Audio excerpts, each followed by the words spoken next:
welcome to the Visionary. Hey, sure, brother Clive. Hello, Yeah, how's it? good and soft, man. I'm Nandi, man. Can I introduce you before we start with the interview? Yes, please. Okay, guys, today we have a special guest, someone I've been trying to get since around, was it when May, ne? Yeah, since May. Since May. So today finally is here. And I hope you're gonna love the interview and you're gonna learn a lot of things because he's one of the people I find a lot of inspiration from. He's Clive Hlabangwani. He's a qualified interior designer. He's the founder and the director of CH Creative Projects. The focus is on construction, house design, house interior design, and architectural work. He oversees the projects and project manager. CH Creative Projects also have a sister company, the Risano Hardware, which supplies them with building material, and they're the only sole supplier there. They also do sole installation and shackles or logistics, if you can put it that way. Hey man, you're doing a lot of work, man. Hey, Yeah. you're really pushing. Yeah, we're trying. As they say it goes, don't never put your eggs all in one basket. Sure. So you need to diversify in different things. Yes, but you don't stretch yourself way too thin. Yeah. So you have to diversify by being able still to manage everything that you get your hands on. Oh yeah. So that you need to be able to manage your day. Yes, and you start small so that you also learn within that field that you're going into. Because every field that you go into, you go there as an amateur, and then you slowly pick up the things that you need to learn as to keep it going, and you need to learn to better your services. So yeah, that's what we do. We learn as we go. Straight up. And you know what you're saying, it's something that a lot of young people don't want to go through. When they start something, they expect to start big. They don't understand the baby steps. What are the importance of baby steps? Building blocks are important. Yeah. So with everything, you have to start small. Sure. Because you go in, as I just mentioned now, you go in as an amateur. Yeah. You're going to make a lot of mistakes. Yeah. And you're going to have to learn from those mistakes. And you have to be humble and willing to learn. So some people are going to show you things, but in a manner that you don't want to be shown. Sure.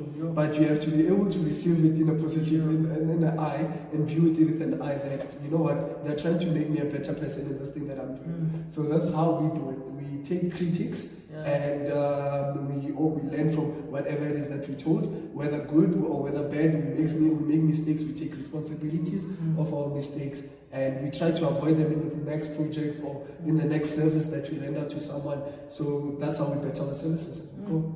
Yeah, that's powerful, man. You should learn from your mistakes. Don't be too hard on your past mistakes. Yes. That's how you learn. That's how you learn and you grow in this thing. Yes. So, like Steve Harvey once said, a quote from him, he said, in hell you don't stay, you go through hell. Yes. So the mistakes, it's like burning furnace, but you don't want to stay in that furnace, in the furnace of your past. Rather, you walk through it, you bend as you go through. By in no time you'll be past that situation, and you'll be rejoicing that you went through it, because now you're a better person, and with better character, and a much stronger character than you came in. That's powerful, and I hope you guys are taking notes from what Clive has just said. Yeah. And before we begin the interview, just started it off, but it's okay. We never predict such things, right? Yeah. So who's Clive in a nutshell? Clive is your typical, I can't say Kasi boy. Yeah. A person who grew up in Soweto, who loves his township. Hence, I was able to move from being an interior designer to being an architectural or draft person. Reason being because the market in Soweto demanded me to be a draft person, because not everyone here requires an interior designer. Maybe 2% of Sowetans would require an interior designer. So I wanted to do something that's going to be me giving back to the community which I grew up in and which helped raise me. So it's just a typical Kasi boy who loves Kasi stuff and also entrepreneurial venture. So that's life. And the way you're so humble, man, it says a lot about you. The way you're so humble and how you carry yourself. Even after the things that you have achieved, you don't carry yourself too big, or you're still humble. And people can still approach you. Yeah, with regards to being humble is the more you come down to earth, the more you learn. And you never be at the point where you say, I know everything, or I've learned enough. So lay low, learn what other people might teach you, and learn other people's characters, and so you can deal with and handle them better. Yes. So that's my motto. And it's a powerful one. Remain humble, and that's the more you learn, and that's how you grow. That's how you grow. Because what money, no man is an island. No man is an island. And talking about how you ventured from interior design to doing architectural, how did your business journey begin if you were to go there? You won't believe, my very first client was my former boss. Yes. So I used to, when I was a student, Yeah. I started working in my second year. Yeah. I worked for this guy, William Shumba from Shumba Innovations. He does proper quality stuff, kitchen stuff. I used to work for him, and through that's where I learned and advanced my design skills. Yeah. So when I finished the third year, I came across this architect. His name is Clive Hlabangwani. Yeah. He's the one who advised me that no, Clive, look, in Soweto they need more architects than interior designers. So when I started practicing architectural drawings with him, I did that in my third year, moving on to my graduation year, which was 2018. In 2018, we had clients which I would draw with Petty. Draw for with Petty. And with those clients, then we got one that wanted to build. But Petty was a bit skeptical with the building. And that's when I took over and I said, you know what, I'm going to build. And I never looked back ever since. Yes. So that's how it grew to where it is today. That's where Dirisan was born.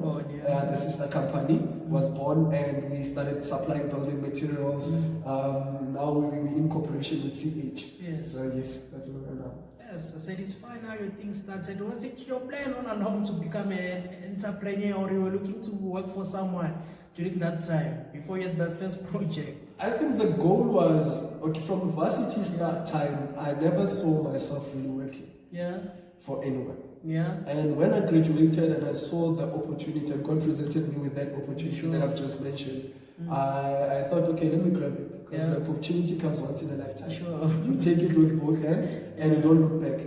It was scared. It was very, very scary. I was very scared when I got my first, the client deposited almost 200,000 in your account, and you've never even had over 5,000. Now you have almost 200K. You're wondering, okay, what do I do next? To me, was that thing of a matter of saying, no, this person trusted me with their money. Now I have to make it happen. And that's when I made it work. And ever since it's just been a journey. So today, now we do shuttle services. Now we do your solar installations. So now we really are growing as a company. Or you're going into different ventures. You don't only do one thing. Yes, definitely. Because they say behind the fear there lies your freedom. And that's where your freedom was at. Yes. Because it was your first gig, and when I'm sure you were scared to take that particular gig, but it turned out to be a blessing. Yeah, it was very scary. Imagine building a town store. You've never built before. You've never project managed any project, and now you have to build someone's house. It's safety. A house is a very big thing. So, but then because God enabled me to have the strength also to overcome my fears. I was able to partake in that and tackle it very properly. Actually, and from the first project, I got 2 projects while I was busy with the first project. So I never stopped ever since. It kept on going. It kept on going till today. Yes, I said you're doing a really great job, and keep up the hard work that you're pushing.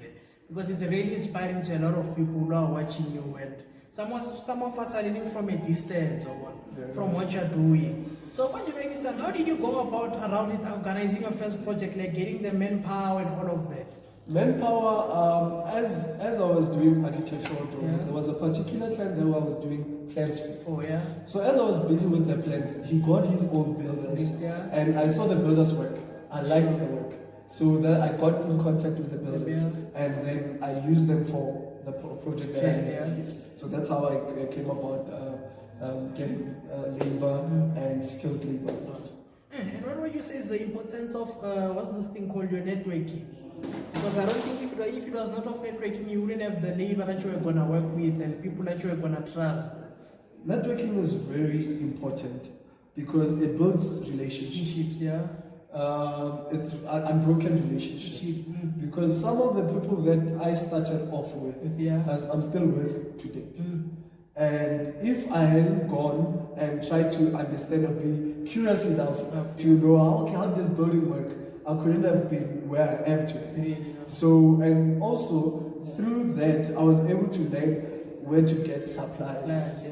I was able to learn how to negotiate prices. So that networking really helped me, but also the sister company that's Interesana now to be what it is and where it is today. Yes, so the networking is very, very crucial and important.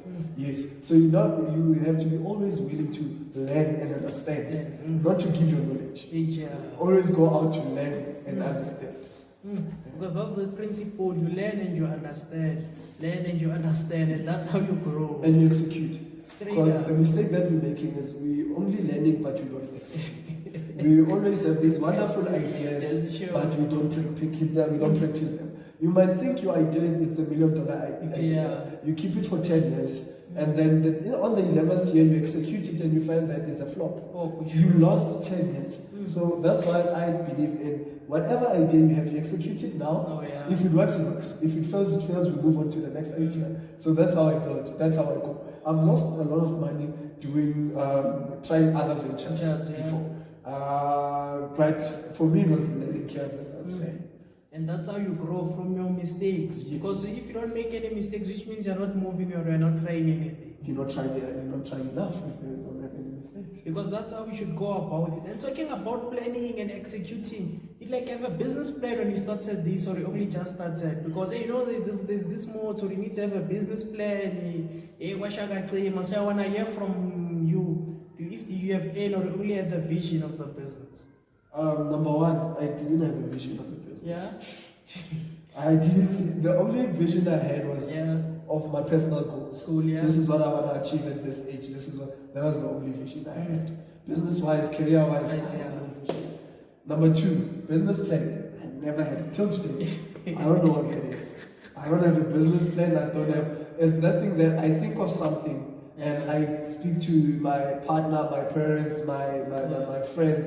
And then the idea seems so crazy. But because they know what I'm capable of, they know that it's doable with you, it's achievable. And some of that energy now brushes off onto me. They're the ones that they actually, at the end of the day, they motivate me and inspire me back, and they bring the flame back into, because I burn out. I get tired, and I'm like, you know what, I'm tired. And the same people are the ones that they come and stand me up and they're like, hey, dude, no, we need to do this. We need to execute this. So we really need, support is important. Yes, because you can't do it. You can't do it alone. You can't do it alone. And I'm sure your family plays a huge role in supporting you. Even when things go wrong. I think the person who's played the major role was my mother. My mom supported every crazy idea that I came from a young age. Anything that I say, Mom, I'm thinking of doing this. She'd say, okay, you know what, you need money to do it. I explain to her, she said, okay, you're going to wash the kitchens, you're going to clean the house, and then I'm going to pay you. Use that money to do whatever you want. And whatever idea I came with, she was always supportive. It was stupid, most ideas didn't materialize, but my stupidity paid off, and it's still paying off till today. Because I think they say to be an entrepreneur, you can't be stupid enough. Because most of the ideas seem crazy up until they come to pass. Yeah, it's crazy too. One thing I believe is that if I can see it here, I can have it here. Straight up. It's as simple as if I can see it here, I see it happening. For people, okay, I'm a car fanatic. If I see myself driving a Ferrari here, the Ferrari is there. I've received it. It's only a matter of time. It's just a matter of time for you guys to see it. I already see it. I already see it part. So I also believe, whether you're a believer or a non-believer, the principles is the same. Yeah, straight up. Non-believers are going to tell you that the universe listens to your energy. It receives your energy and it reflects back what you say. If you say life is hard, life is going to be hard. If you say I'm going to make it at this age, you're going to make it at that age. Because then actually work on that. You do not just say it. You say it, you write it down, you work on it. And then if you're a believer, the Bible says faith without action is dead. True on that one.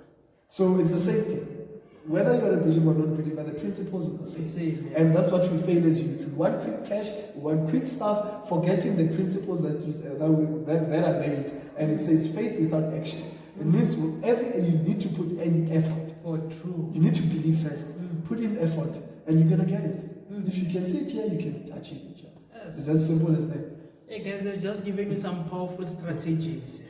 You're not the first person to say this on the show. So number one, you got to believe it and sit with the mind. Put in the work, then that's when you can see, you can hold it on your hand. Yes. That's a powerful principle. You already have it. It's just so others can see. See, yeah. That's how it goes. That's how it goes, yeah. And studying interior design, how did you choose that particular career? Because it's something that young people tend to struggle with. I was in school. I was in high school. Cool, yeah. Lenasia Secondary School. So as I was in the Lenasia Secondary School, they had my LO teacher had flyers, brochures. Yeah. So by the brochures, most interior design students are rejected students from architecture. Most of us then that I will tell you, we are rejected students of architecture. So I saw interior design. I was very fascinated by what they do. The space design. So and DSTV just got popular by then. Yeah. So you'd see Home Channel, you'd see these beautiful spaces, and I got curious that I want to try this. I applied for interior architectural drawings for architecture, and at school I was okay. So okay results didn't get me to architect. So I ended up doing interior design because it required less marks. And I mastered interior design. Although it was not easy because going to school without finances is not easy. Easier. But like I said, as long as you see it here, sure, you can believe in your heart and you work hard, you're gonna get there. Because I remember when I went to school, I only had money for registration. Yes. My mom asked me, why are you going there? Because you're not going, how are we going to pay school fees? And I said, Mom, as long as I'm in the class, you're going to work so hard that no one, I won't be, everyone will notice me. Everyone will notice what I do. And first year I got there, I only paid, I stayed at rest and I only had paid registration. I worked so hard, the department gave me a bursary. And not all of it, but it gave me a portion. That's because of how hard I was working. And then second year, the bursary NFSAS approved and he said, you know what, you're going to pay your first year's fees and your second year fees and the rest of your studies. For me, it was faith. Because I had faith, I made that move without any fees and without any financial backup. I was able to get to where I was. Because I had the faith and I believed that it was going to happen. Some miracle was going to happen. And the miracle happened. God showed up. And I like the saying that says, when God shows up, He shows off. True, and He's still showing off till today. And that's what He did with you. Because He could have said then, I don't have money, I can't go and study, but you went there by faith. And you were putting in the work. And you knew what you wanted, and everything came to pass, you got it. Because sometimes when you work, guys, you want to start something, you often say, I don't have capital, or I don't have 1, 2, 3. Sometimes you just need to start. The problem with our Kasi mentality is that I've asked a lot of people, older guys, younger guys, what do you need? And they're going to tell you, no, if I have 40,000 rands, I can do this. And I'm like, no. If the problem is we blacks, we are consumers more than producers. We use a lot of money, more than we can bring in. Reason being is that we lack when it comes to financial skills or financial management. We cannot, if I make 500 today out of washing cars, that 500 is my 500. I have to go and eat, I have to go in McDonald's, I have to wear Cavella, I have to wear that expensive shoe. That's us. Whereby if we only you knew that if 500 comes in, I can survive 300 pounds. I take 400, I put it back in the business.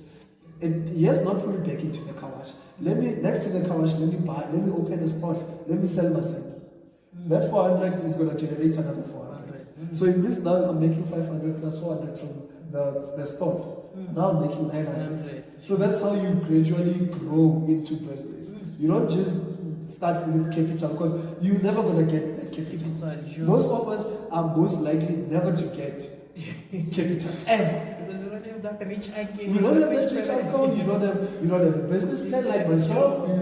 You don't have anything. You don't have any business motive. You have nothing. No experience, nothing. But if you know that you start where you are.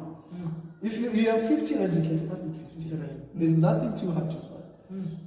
So that's where we fall off as blacks. Yeah. We consume. What if I make 10,000? Saturday we have to sit and do 10,000. Sure, I have to leave at 10,000. Because for me, it used to surprise me that one you might find they're working a shop earning 3,000. They go work at Capitec, earning 7,000, 8,000. But they're still in debt. How? The moment I go to Capitec and I start working at Capitec, I want to buy a car. You want to be seen. I want to buy a car, monthly installment, I'm paying 3,000. I want to live in an apartment. Now I'm paying rent. So I'm still living beyond what's coming. So I'm consuming more than what's coming in. And the banks are very gracious. I say, they're never there. When you say I want this, they give it to you. Just like that, because they know blacks are consumers. So we have to learn to manage and live below our expenses. If you make 10,000, doesn't mean you have to live with on 10,000. Yeah, I can live on my 2,000, 3,000. But I'm not saying deprive yourself of a nice life. If you want to eat McDonald's, go eat McDonald's. If you want to dress up if you have to. But don't make it now the base of your life. Make it a thing that I want to do it. Yeah, like it's a once-off. I feel like then you do it. Not to say if I'm making 10,000, 25, 27 is nothing in that account. You don't live like that. And it's even harder for us as entrepreneurs because we don't have stable income. So I think that's also what built my financial management skills. Because every money that came in, I had to think, okay, next month there might be no job. So okay, what else can I do? I bought a deep clean machine. I have a deep clean machine. We also do valets, car valets, we do carpets and mattress washer. And you'll find me too today. I wash people's mattresses. I ventured, I moved to Bolt. I have a couple of cars on logistics. We also have your shuttle services. We have a 23-seater, we have a quantum. We have a lot of stuff. But you still find me scraping people's mattresses because I know if the boys are not around, I'm still a boy. This is my baby. I still have to work. I have to know each and every segment of this business in order for me to make it work. You cannot delegate something you do not know yourself. So that's why you have to know every corner of your business. Hey, throwing some bombs, man. Yes, so there's a lot of wisdom that they're throwing from this. Because sometimes when we start businesses, we have that mentality, I want to be the boss, I want to be seen. And it doesn't work like that in the early days. Even in the long run, you should be humble. Be there, understand how your business system works. It's sad. It's the same thing. Look at your one of the richest people in the world right now. Your Elon Musk. He's still working. He sleeps in the office. He's the richest. He can just retire tomorrow, but because this thing is within him, it's beyond. And there's a difference between entrepreneurs and business people. Business people just make money to live their lives. Entrepreneurs are there to make a change in people's lives. True. That's why he still sleeps in the office. That's why I still scrape people's mattresses. That's why I still wash people's cars. That's why you still find me on site overseeing people's project that they're going. Because for me, it's about the change that I make into people's lives, more than the money that's coming in. It's about the job opportunities that I'm creating, more than the money that I'm getting, I'm going home with. Because at the end of the day, even when I pray, my prayer is simple, is that God never close this tab. Because once you close this tab, a lot of families are going to go down. Because it's not only me, there's a lot of people working. It's a whole long line. And that's what keeps you pushing. That's what keeps me pushing. I think of other families more than I think of myself. Because they're dependent on you. That you find, if you're working for me, you find that you're feeding two families. Your immediate family and your parents.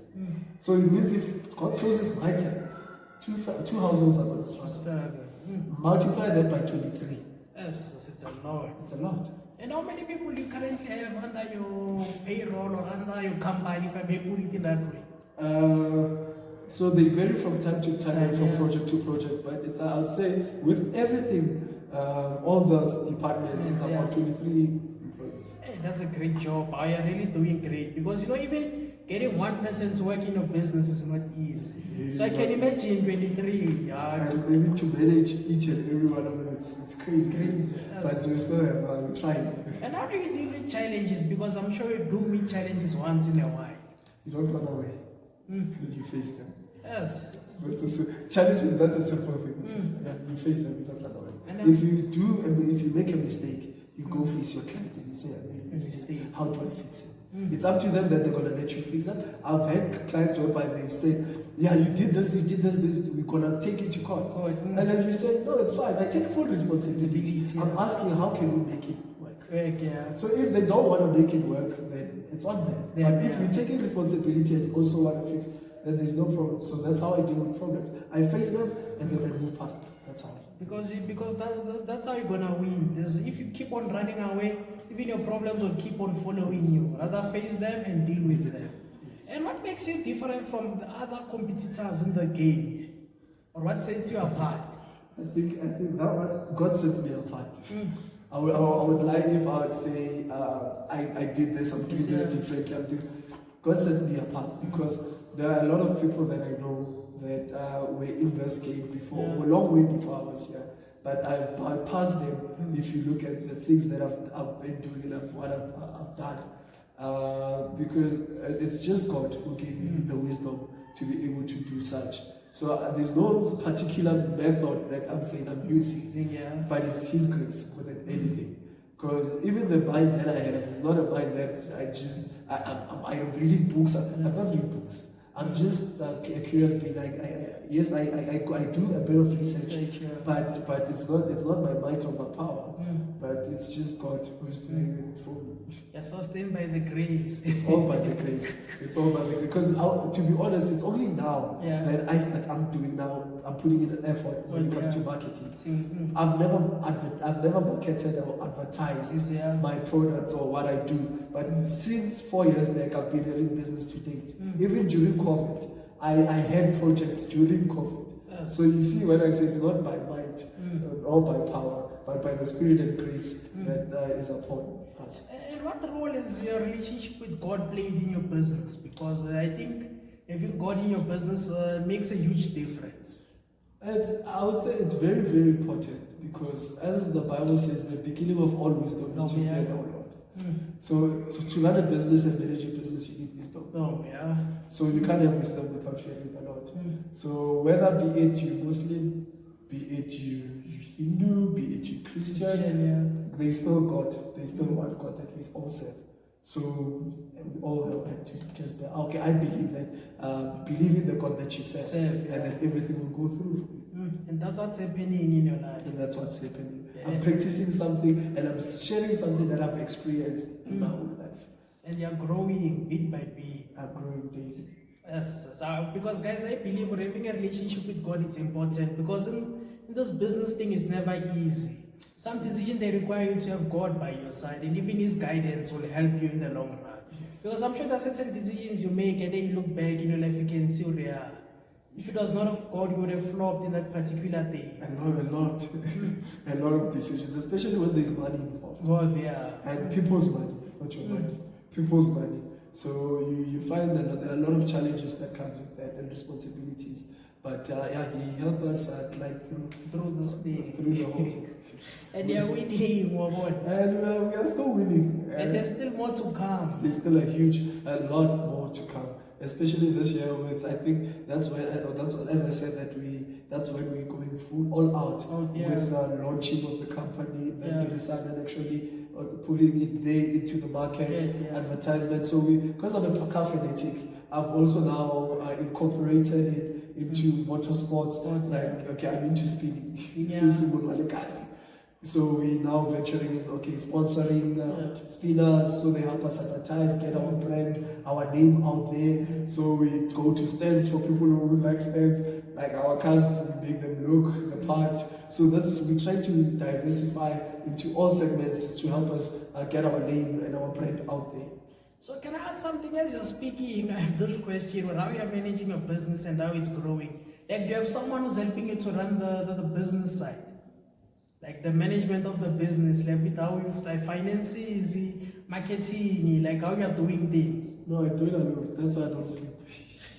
That's why I'm not normal. Everyone will tell you, everyone who knows life, they know life is not normal. Sure. Yeah, I lost it. And I'm glad I lost it. Sure. I'm glad I lost it along the way, because at the end of the day, as long as my family has eaten, my child is taken care of, and my needs are met, and other families are being fed, then I'm happy I lost it. I'm happy I didn't sleep. That's more than anything I could ever ask for. Yes, because I'm wondering, how do you manage the finances? Like the things that you're doing, I'm asking myself, how does this guy manage? Maybe you have a finance person or something there. Indeed, now I can say it's really by God's grace. Yes. Being able to do so many things at once is not easy. Yeah, and still being able to grow while you at it. It's very important. Growing the business in particular, it's very important. And what are some of the opportunities that are there or advise someone wants to go into the sector that you're in? Do things and do them right. Right, yeah. It's as simple as that. Do something, do it right. And sometimes you're gonna lose, sometimes you're gonna win. Because even when you started the interview, you spoke before you got your first project, you used to work with someone. Yes. Because it's something I often tell the students, usually first years, don't just go to varsity. Yeah. Do something on the side, get some experience, or by the time you finish, at least you have some idea what's happening in your field. Yes. And maybe if you can share a thing or two about that. My reason for doing that was, by the time I graduated, I wanted to already have at least 2 years of experience. At least that 2 years of experience was going to help me get paid a bit higher. So that was always the goal. But then by then it worked out. Things turned out to be different. I ended up being in a business venture more than entrepreneurial venture, rather more than in an employment sector. So for me, it's I would say it's important that you investigate, you apply yourself, and you shadow. You shadow people who are in that field, even if you're not getting paid much, or you're not even getting paid for it. But that experience for you is going to pay off later.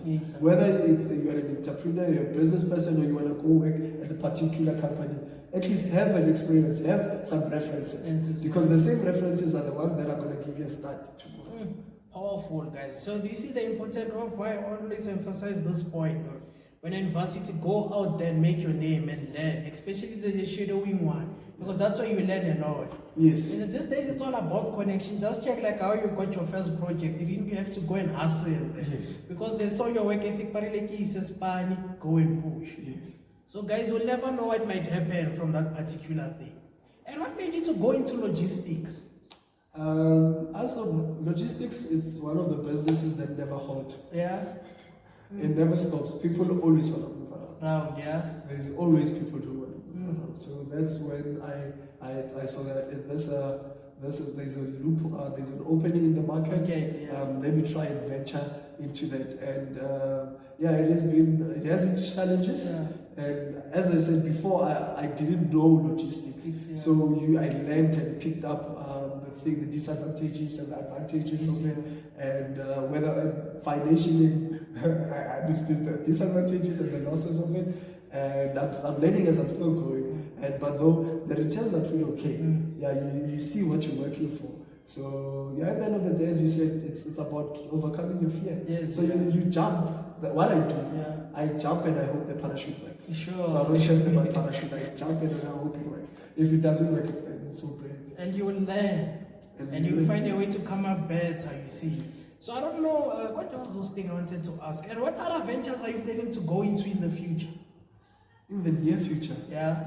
I think for now, it's property. That's what we are currently working on. It's in the pipeline, whereby we are a property developer. And because we are registered with the NHBRC.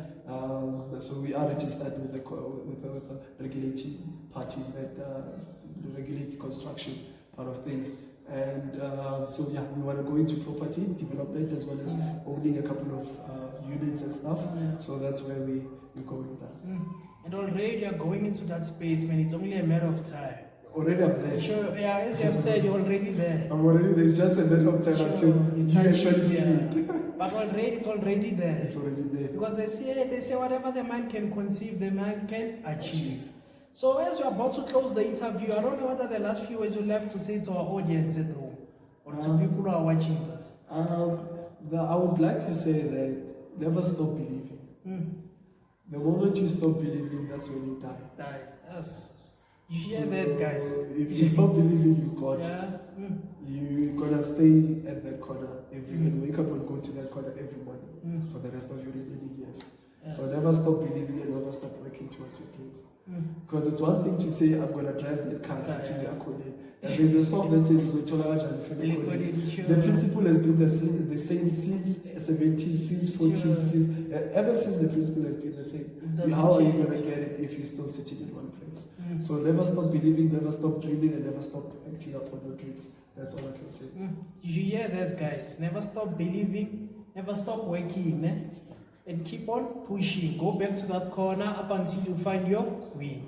And thank you guys for tuning in. You can drop your comments below. Please hit the subscribe button and hit the like button and share the video with your friends and families. And thank you, Clive, for pulling